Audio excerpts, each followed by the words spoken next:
Allez, aujourd'hui, on va parler argent. Combien ça coûte de randonner sur la partie française des chemins de Compostelle? Je vais vous donner à la fois les dépenses auxquelles vous allez être confrontés, combien ça m'a coûté personnellement et quelques conseils pour bien appréhender la question du budget en randonnée.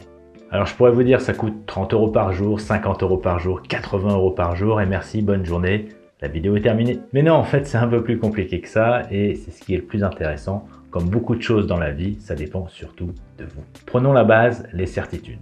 Ce qui est sûr, c'est que pendant une randonnée itinérante, vous allez marcher, vous mangez et vous dormez. Et puis vous recommencez. Donc les dépenses seront essentiellement liées à ces trois simples préoccupations quotidiennes. Simples préoccupations, d'accord, mais possibilités quasi infinies sur les chemins de Compostelle, tant l'offre est importante. Les dépenses seront donc liées à l'équipement matériel, y compris vos vêtements, à votre entretien, à la nourriture, aux boissons, l'hébergement et les transports. Cela dépendra pour partie du niveau de confort que vous allez accepter ou pas dans ces catégories. Ça se résume à l'acquisition du matériel et au transport. La liste du matériel à emporter est à l'appréciation de chacun. Vous retrouverez ici la liste de ce que j'ai pris moi-même. L'acquisition du matériel ou des vêtements est un vrai investissement en randonnée et vous pourrez donc réutiliser la grande majorité de cet équipement pour d'autres randonnées, ce qui réduira considérablement les coûts des prochaines randos. Concernant les vêtements, le strict minimum, ce sont ceux pour marcher, dormir, contre la pluie, les températures fraîches ou froides, et lutter contre aussi la chaleur. Certains prendront même des vêtements de détente ou de confort supplémentaires.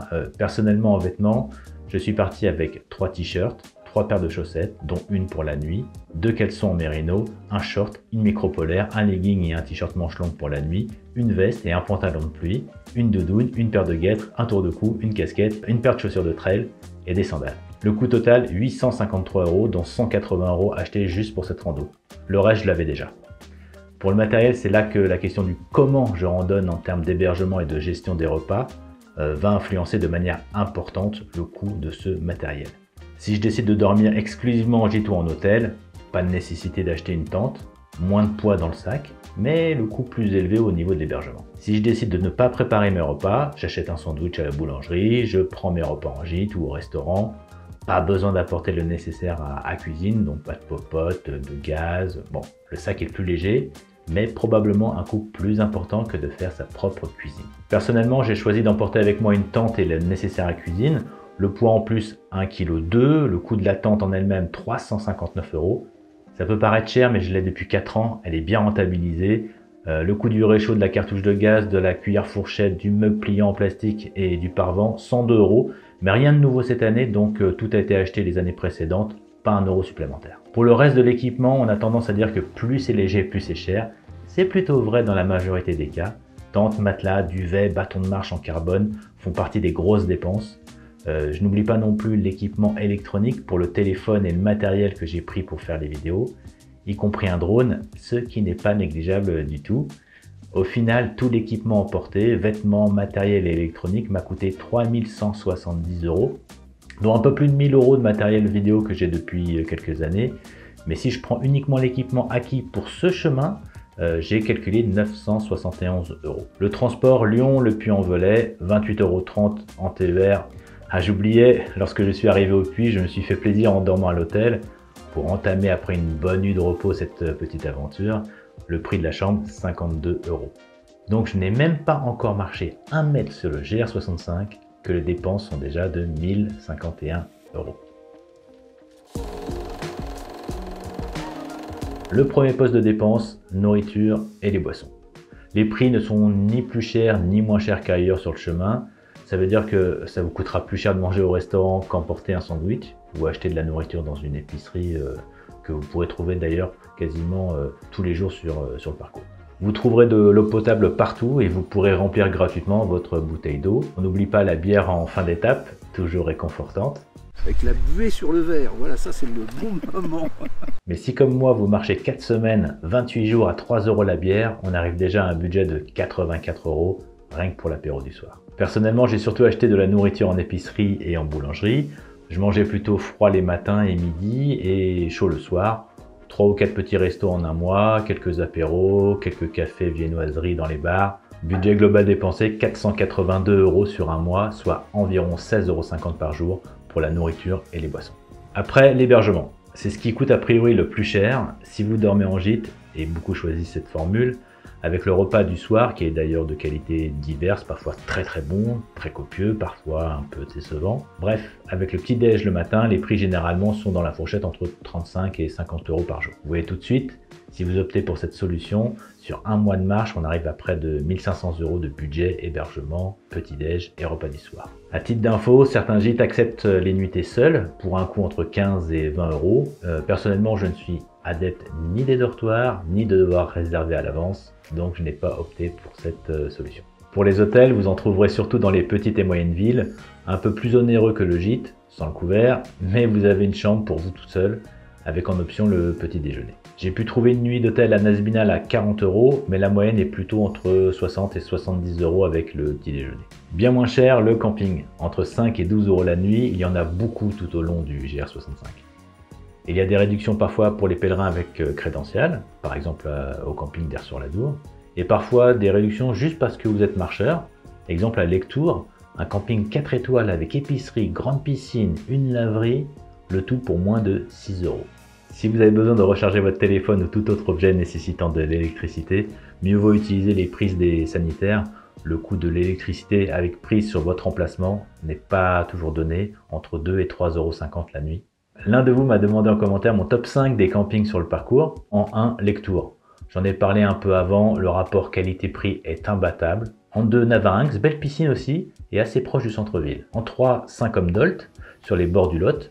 Il y a des grands emplacements et le personnel est vraiment très sympa. En 4, Mancier, 805 habitants, petit camping familial dans le Gers, avec piscine et logement insolites. On peut dormir dans un moulin, un peu à l'extérieur du village. Et en 5, Saugues. Bien aimé l'ambiance, sa simplicité et en plus il est bien situé. Et encore moins cher après le camping, le bivouac. C'est gratuit et avec un peu de chance vous aurez un point d'eau à côté. D'ailleurs il y a un beau site à Saint-Antoine, juste après Haut-Villard. Lorsque vous rentrez dans le département du Gers, c'est un terrain de sport.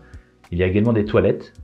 Et à Montcuq, vous avez aussi une aire de réservée au camping-car gratuite avec des sanitaires sur laquelle vous pouvez planter une tente. De mon côté, j'ai justement dormi 75% du temps en tente, dans des campings, dans des jardins des gîtes et en bivouac. Le reste, c'était plutôt en dur, donc dans des logis et des petits hôtels. Coût global pour moi de l'hébergement, 724 €, soit un peu plus de 26 € la nuit en moyenne. Troisième poste de dépense, le matériel, l'équipement. Même si théoriquement vous ne devriez pas en avoir besoin, prévoir quand même un petit budget pour l'achat éventuel de chaussettes ou de sous-vêtements, un t-shirt, bâton de marche. On sait, ça se détériore, ça se perd, ça se casse. Vous pouvez aussi vous faire porter votre sac à dos par la malle postale. Je ne connais pas le coût exact, je ne l'ai pas utilisé, mais sur le site, il est inscrit à partir de 9 € par jour et par bagage. Le principe est simple, il vous emmène d'hébergement en hébergement votre sac à dos ou votre valise. Vous n'avez à porter le reste de la journée que le nécessaire, eau, un peu de nourriture, une polaire et un vêtement de pluie par exemple. De mon côté, je n'ai rien racheté, donc 0 €. Pour l'entretien et les soins du corps, vous dépenserez certainement quelques euros dans des crèmes, des huiles de massage, des pansements et autres médicaments. Sans doute aussi de quoi faire quelques lessives. Pour moi, ça m'a coûté moins de 50 € pour un mois de marche. J'ai dépensé aussi 80 € pour le billet de train au retour, près de 12 heures de trajet, en TER, 2 TGV, un autre TER. J'ai même fini à pied pour rentrer chez moi. Ces 29 jours passés sur ce GR65 m'auront donc coûté, avant la rando, 1051 €, équipement acheté et transport, et pendant les 29 jours de marche, 1336 € de nourriture, d'hébergement, de soins, de transport, ce qui correspond à 48 € par jour marché, ce qui avec le recul me semble la fourchette de prix que je m'étais fixée, donc pas trop de surprise.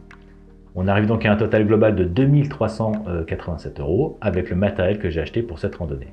Chaque kilomètre parcouru m'aura donc coûté 3,18 €. Avant la rando, se poser les bonnes questions. Comment je souhaite randonner? Qu'est-ce que j'ai déjà comme vêtements et matériel que je pourrais utiliser sur cette rando? Est-ce que je veux dormir en tente? Plus de poids, moins de confort, mais aussi plus de liberté et moins de dépenses au global. Est-ce que je mange au restaurant? Dans un gîte? Est-ce que je fais mes courses en épicerie, en boulangerie? À quelle fréquence? Est-ce que je porte mon sac? Est-ce que je zappe des étapes? Quel niveau d'inconfort suis-je prêt à accepter? N'oubliez pas que le poids du sac à dos peut être très vite un ennemi et la chose la plus légère dans votre sac est celle que l'on n'emporte pas. La principale question bien sûr, quel budget je ne souhaite pas dépasser au global? À l'intérieur, se donner un petit budget pour les imprévus, 10-15% du budget total. Et pendant la rando, si vous souhaitez respecter scrupuleusement votre budget, peut-être faire un bilan à intervalles réguliers selon le temps passé.